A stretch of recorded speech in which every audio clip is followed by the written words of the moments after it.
Hello, everyone. I'm Melissa Farney, Director of Marketing with TECfusions, and I'm here today with our founder and CTO, Simon Tusha.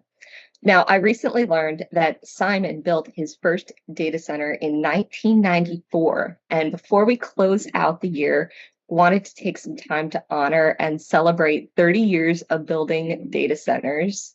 So not many people can cite that figure. So Simon, good morning, welcome. And will you tell us a little about how you got your start in the industry and some of the data center organizations you built? Good morning. You would talk to me about this, but when you actually said it, I was like, wow, 30 years. I don't even feel like I'm 30 years old sometimes. Yeah, how I got started in the industry.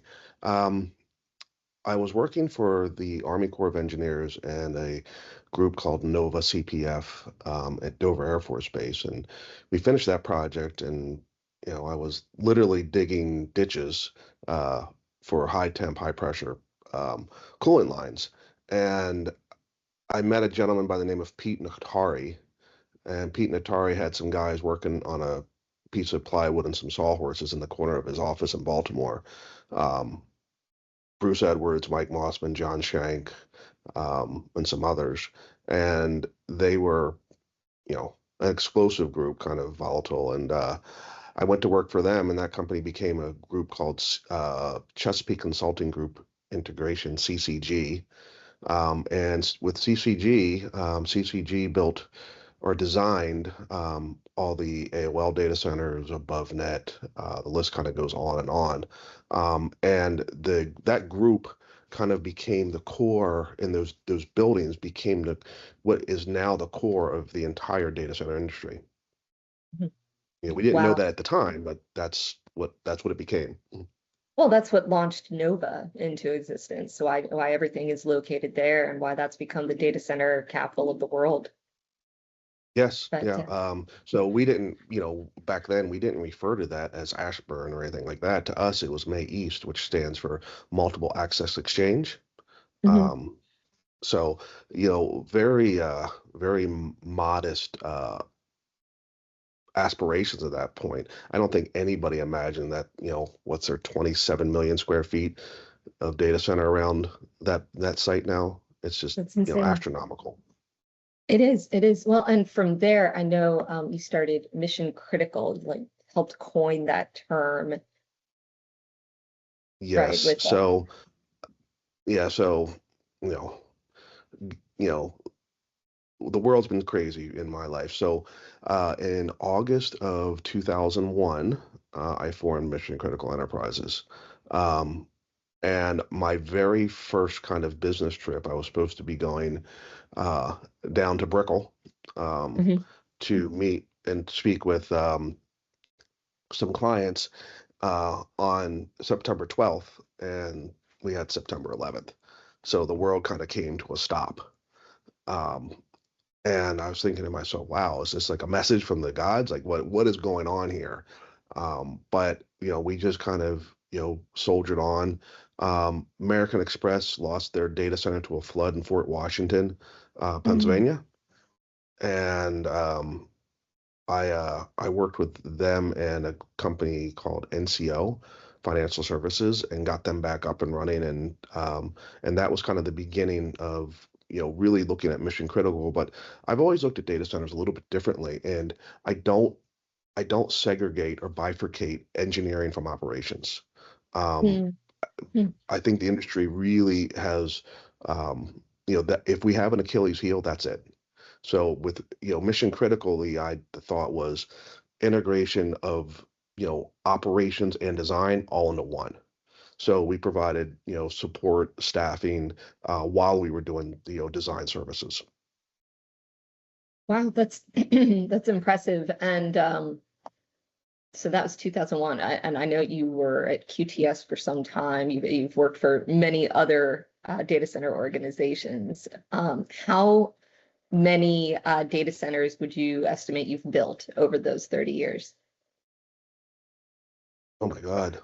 Um, built and built and been a part of, and either Mm. operations or design, probably I don't know, in excess of 2000, maybe Oh 3000. my goodness.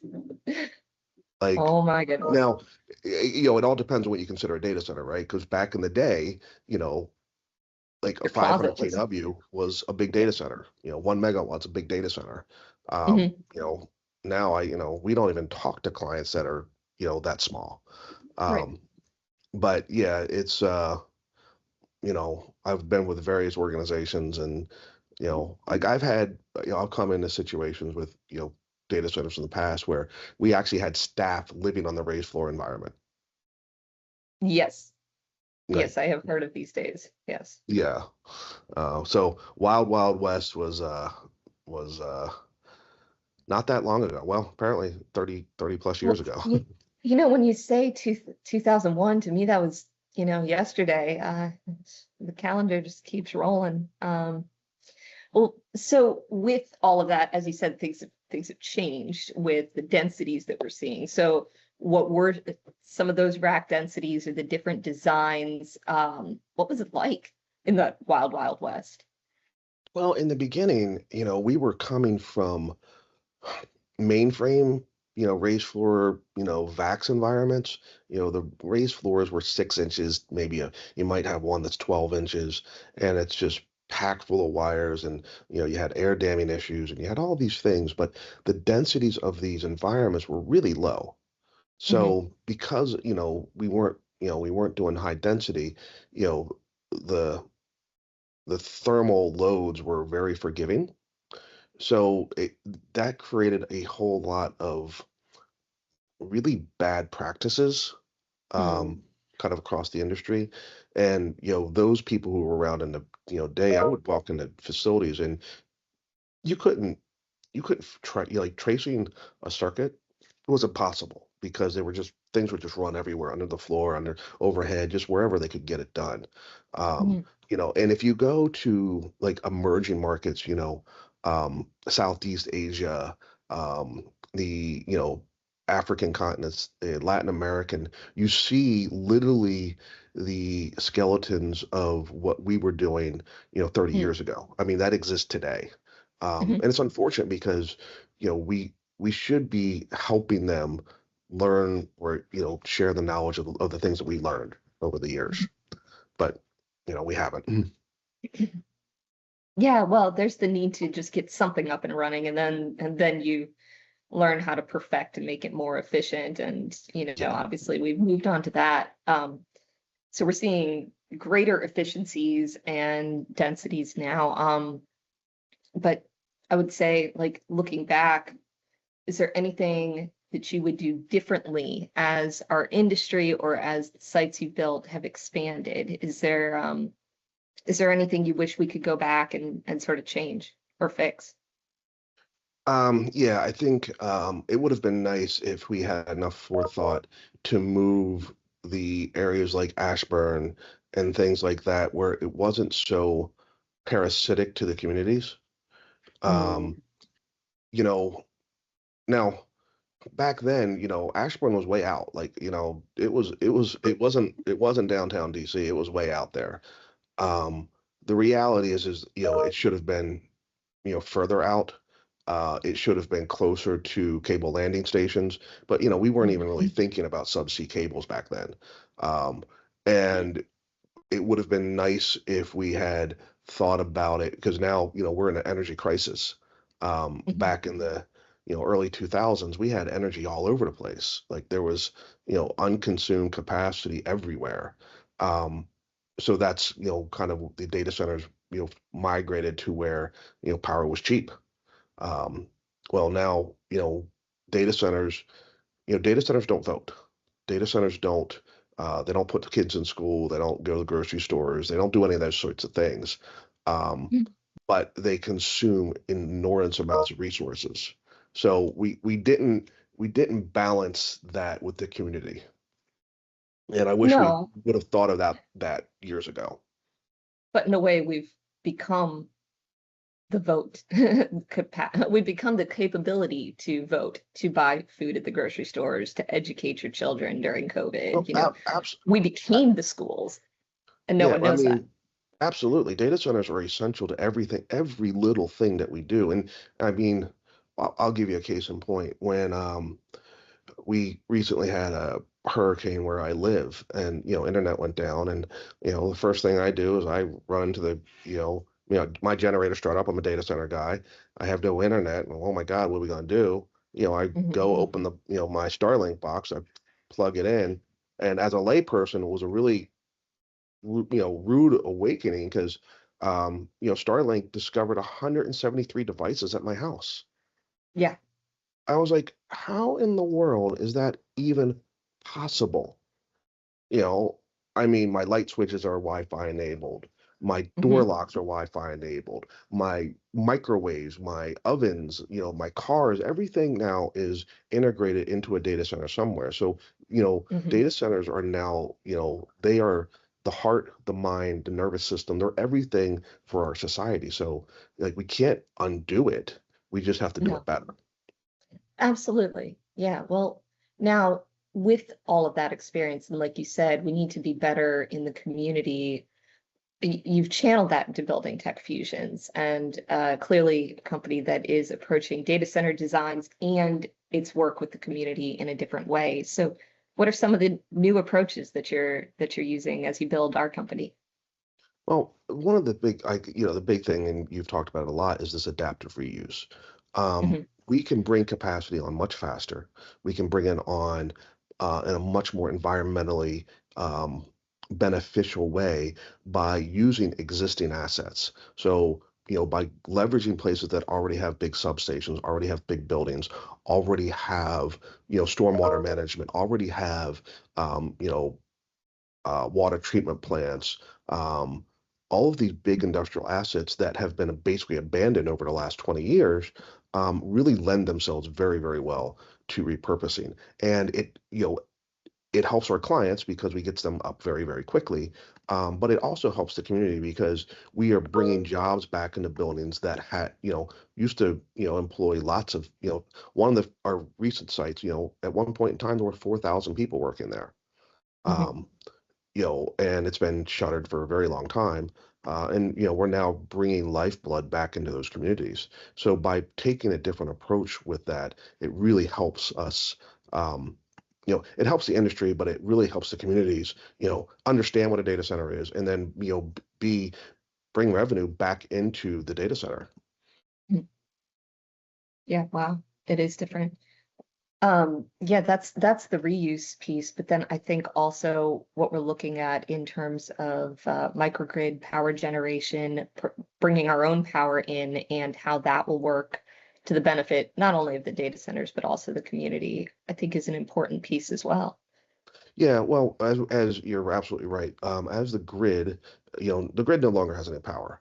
So, data centers have we've always put generators in. We've always, and that was supposed to be when data centers were originally designed, the on-site generation was supposed to be your primary point of power. Mm. We've gotten sloppy over the years, and we went from continuous duty prime rated to emergency standby.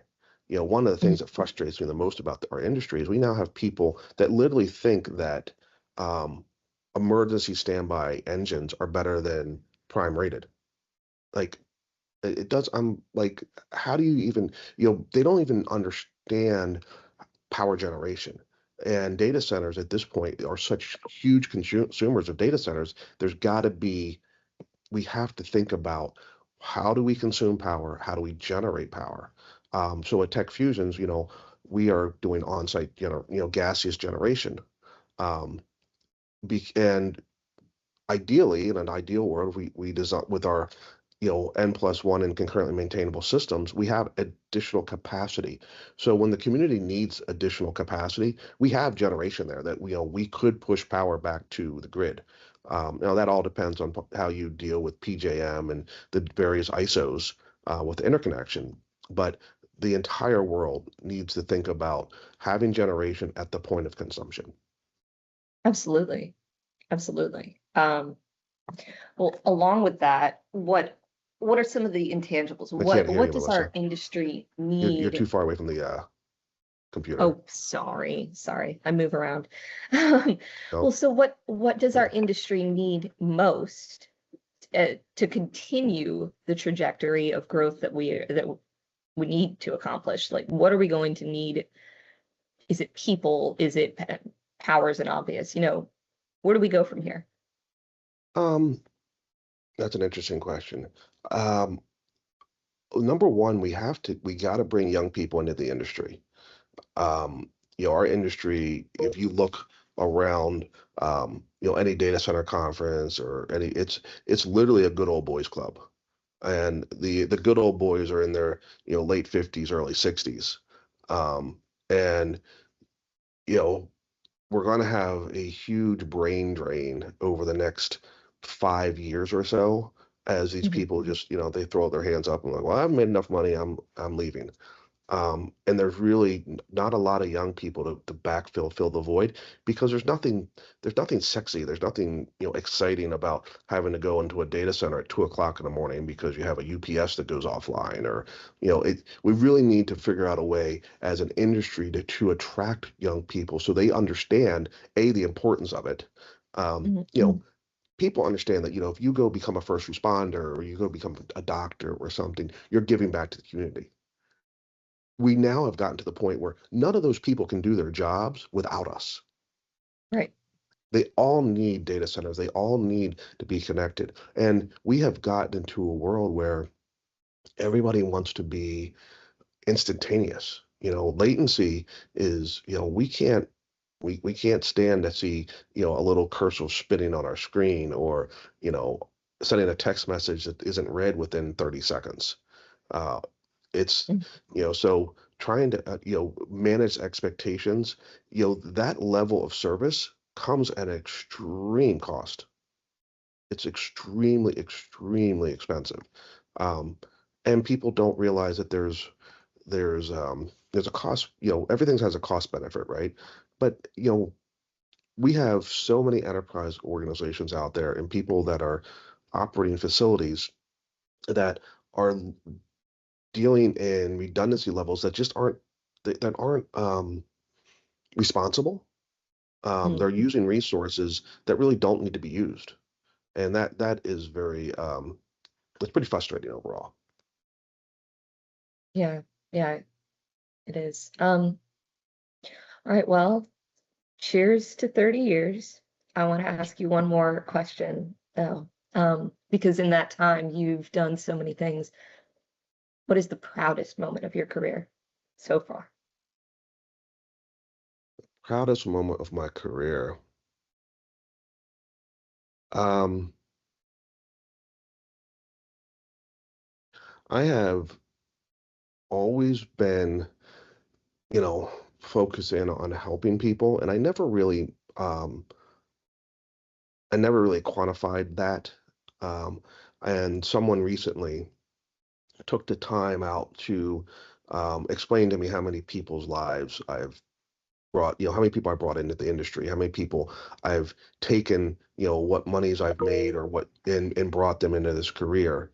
And Mhm. I think making positive improvements in people's lives, building data centers is great. And it's afforded me, the data center industry has afforded me a lot of learning. It's a lot of frustration, but, I've been successful. We have done a lot of really great things, but helping the thousands of people that I've brought into the industry, I've helped mentor in the industry, and then the people that I've just been able that aren't in the industry that I've been able to, help support and mentor and, just be unconditional to, doing something for somebody that could do absolutely nothing for you, I think is Mhm. really what we need to do overall. And that's, I think that resonates through everything that we do at TechFusions, but I think that needs to resonate in our industry. Like our industry is all about what can we do for my data center, not what Mhm. can we do for the community. You're absolutely right. And I think, that pay it forward approach is how we get other people in. Each person that we touch, each person that we help, they have the opportunity to share that with others. Um, but yes, you have built an impressive listen, so many people that you've reached over all of that time. So thank you for that. Any parting thoughts? Any last things you want to I share with us? No, I just think I think what you're doing right now with these interviews and recordings and things like that. I think we need to do that with everybody because there's a lot of embedded knowledge out there that is sitting in people's heads that Mhm. aren't shared. Like, I do things all the time and until you came into our world, we I didn't really share them. I just went off and did it. And Right. as I'm finding that we have a lot of knowledge that Mhm. needs to be shared, and just like, let's just continue to, work together, because it doesn't matter where you are, you're going to be, if you do the right thing, you're going to be successful in this industry, because the growth of our industry is at this point limitless. It is. It is. All right. Well, thank you so much for your time today and for sharing all of that experience and expertise. Thank you very much.